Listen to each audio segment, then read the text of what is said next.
Bonjour les pirates et les licornes. Aujourd'hui, je vais vous lire Mika l'ourson a peur du noir de Ian Walker et Nicolas Dufaux aux éditions Ozu. Mika l'ourson est un ourson si blanc qu'il ressemble comme deux gouttes d'eau à une grosse peluche toute neuve. Bien au chaud dans sa chambre, il joue sagement tandis que sa maman prépare un bon gâteau aux phoques. Aujourd'hui, Mika est un grand pirate et il ne craint rien, même pas le vent, même pas la pluie, et ni les canons des vaisseaux ennemis. À l'abordage, prosternez-vous, moussaillons, à moi le trésor de l'Arctique, lance fièrement Mika. Mais soudain, on sonne à la porte. Surprise! C'est sa cousine Vanille qui vient passer quelques jours pour les vacances. Avec elle, gare au fou rire, et en effet, à peine arrivée, une folle bataille de polochons commence. Mais bientôt, la nuit tombe et Mika devient nerveux. Il n'ose pas dire à Vanille qu'il a peur du noir. Tellement peur que chaque soir, au moment de se coucher, c'est un véritable drame quand la lumière s'éteint. Il imagine toutes sortes de monstres qui le surveillent, cachés au fond du placard ou grognant sous son lit. D'habitude, dès qu'il pleure, sa maman vient le consoler. Elle lui apporte un verre de lait tiède et lui parle doucement. Regarde le ciel, Mika chérie. Tu vois la grande ours veille sur toi. Tu ne crains rien. Voilà. Et aussitôt Mika, rassuré, ferme les yeux. Il peut alors rêver qu'il nage la brasse au milieu des sirènes. Mais cette fois, pas question de pleurnicher, ou Vanille se moquerait de lui. En plus, cette farceuse s'est cachée sous un drap et joue les fantômes en dansant sur le tapis. Pelotonné sous sa couette, Mika se met à claquer des dents. Et pour couronner le tout, il a maintenant très envie de faire pipi.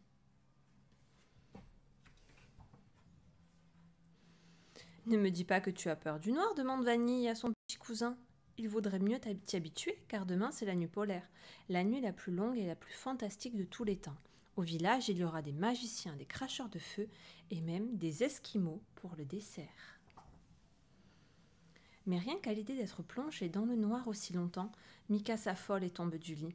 Bon, j'ai compris, dit Vanille. Je vais t'aider à affronter ta peur, sinon tu seras toujours malheureux.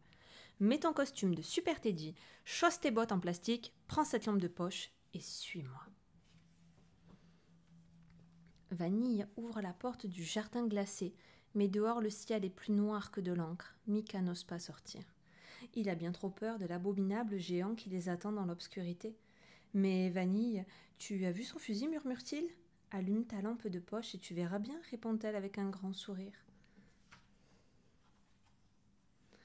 Oh, ce n'est qu'un gros bonhomme de neige, et le fusil est en réalité un balai, un simple balai de cuisine.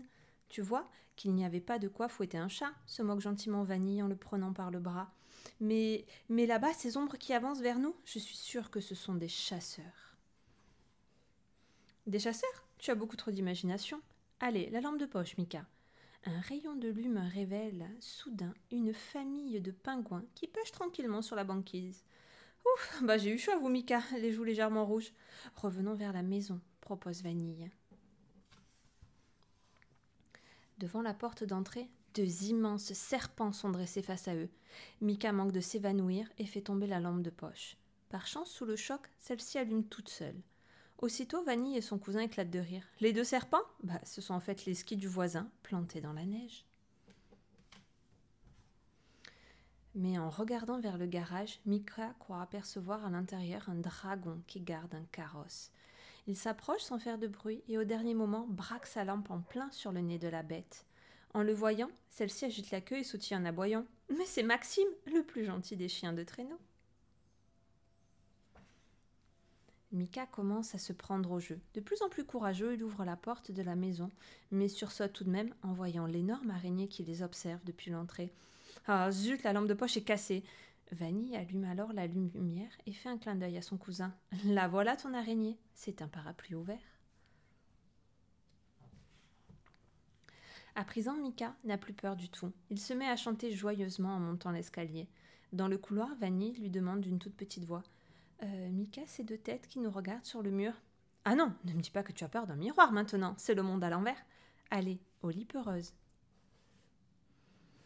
Et le lendemain matin, le jour ne se lève pas. Mais Mika est heureux, car il va pouvoir profiter pleinement de la nuit polaire.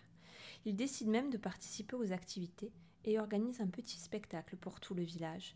Au programme frissons et chair de poule, car Mika a imaginé une histoire d'igloo hanté.